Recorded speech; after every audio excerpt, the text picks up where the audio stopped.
নমস্কার, কুহুস ডায়েরিতে সকলকে স্বাগত। আজ আমি বানিয়েছি ইলিশ মাছের লেজের ভর্তা। এটা সম্পূর্ণ একটা বাংলাদেশি রেসিপি। তো আমি কিভাবে রান্নাটা করেছি তোমাদের সাথে শেয়ার করব।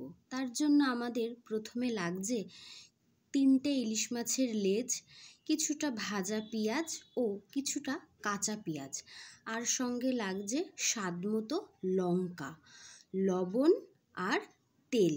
এবার আমরা এটাকে লেজের কাঁটাটাকে ছাড়িয়ে নেব। ইলিশ মাছের লেজে তো প্রচুর কাঁটা, আমার বাছতে অনেকক্ষণ সময় লেগে গিয়েছিল। এই যে আমাদের ইলিশ মাছের লেজের কাঁটা বাছা হয়ে গেছে, এবার মেখে নেব। তার জন্য কিছুটা নুন নিলাম, এবার দিয়ে দেব তেল।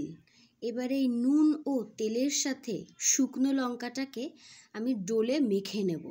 আর মাখা হয়ে গেলে পেঁয়াজ, ইলিশ মাছের লেজের যে মাছের অংশটা সেটা আর ভাজা পেঁয়াজ দিয়ে সম্পূর্ণ মাখিয়ে নিলেই আমাদের রেডি হয়ে যাবে ইলিশ মাছের লেজের ভর্তা।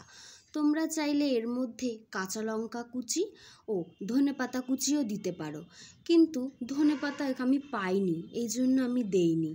তোমরা চাইলে দিতেই পারো। আমার রেসিপিটি সম্পূর্ণ রেডি হয়ে গেছে। বলো তো কেমন হয়েছে দেখতে? আর ভিডিওটি দেখার জন্য সবাইকে অসংখ্য ধন্যবাদ। আর ভালো লাগলে লাইক কমেন্ট করে পাশে থেকো।